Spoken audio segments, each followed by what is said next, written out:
Hi, my name's Laura Martin, and I am the Substance Abuse Prevention Coordinator for the City of Quincy. What motivated me to do this work is I went to law school. I was always going to be a lawyer for some reason, but my brother was also going to be a lawyer.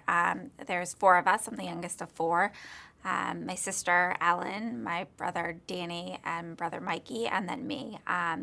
And August 1st, 2004, we lost my brother Danny to a heroin overdose. Danny was everyone's best friend.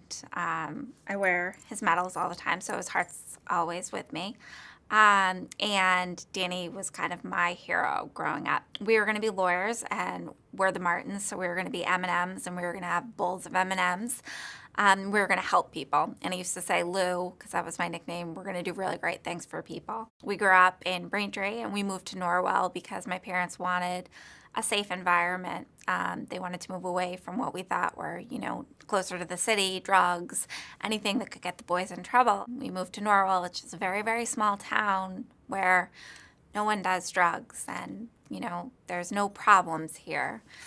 No one talked about it. We had DARE, but we really never had any real life experience spoken about. No one really spoke about addiction. My father's 27 years in recovery, so we knew very clearly in my family that addiction ran in our blood.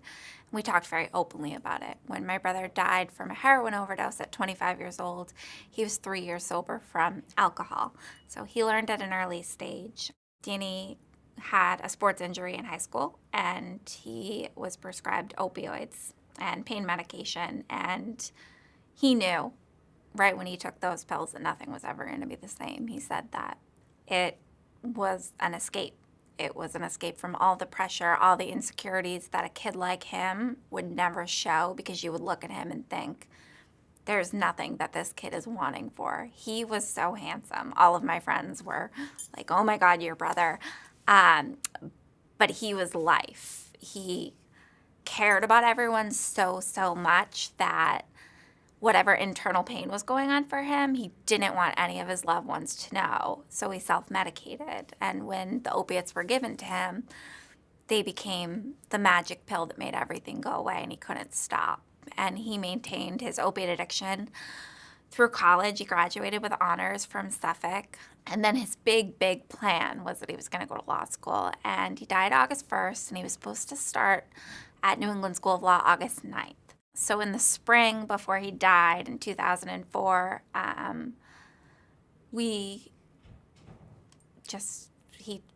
found out, and he told my parents that it had progressed to heroin, and he had private insurance. I mean, we didn't know what to do. He didn't know what to do, and he was ashamed, and he didn't want to ask for help, and he would never ask anyone to spend any money and send him anywhere. So he went to McLean Hospital, and he was there for 4 days, and then he was discharged. And he knew, because he was so intelligent, that he would not stop on his own, and that he couldn't be somewhere where he could leave. So he went to Quincy District Court and asked to section himself, and the judge said to him, well, okay, I will send you to Men's Addiction Treatment Center. It's a better program. There's more services. And he said, no, I cannot go somewhere because I will leave. I need to be locked up. So he knew how strong his demons were. And so he asked to be put in a locked facility, which is essentially a prison. And he was there. And he left, and he followed all the procedures. He didn't get into any trouble. So he just, he was discharged. And I think he was there for probably 20 days. We were supposed to see a movie together, and I knew something was funny with him because, you could tell the pain in him when he left there. I remember when I visited him at McLean, he looked at me and he's like, Lou, there's scratches on the door here. Like, people try to scratch to get out of here. And I just said to myself, oh my God, this is not where he belongs. I woke up the next morning. I had stayed in our house in Scituate, and I called my dad, and I was driving, and I don't know how I made it home from there, but he said, Lou, Danny passed away. And I went home, and my mom found him that morning in his childhood bedroom.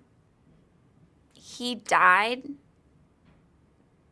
because it wasn't okay to talk about addiction back then, and it wasn't okay for him to ask for help. And that's not because anyone told him it wasn't okay. It's because that was the message that he got. So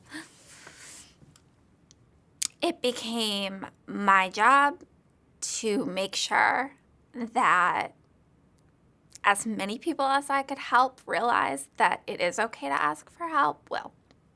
And so that's what I do. And it's an honor of him. He's not suffering anymore. I truly, truly believe that everything happens for a reason. We did not see Danny as horrible as it could have been. He knew that his addiction was going to make him do things that he would never be able to live with, and I think that's why he was taken. But I think there's a greater reason that he was taken, and that his death is hopefully going to save a lot of lives through the awareness, because it's really all you can do. And hopefully it did save a lot of lives of kids that were doing whatever they were doing with him.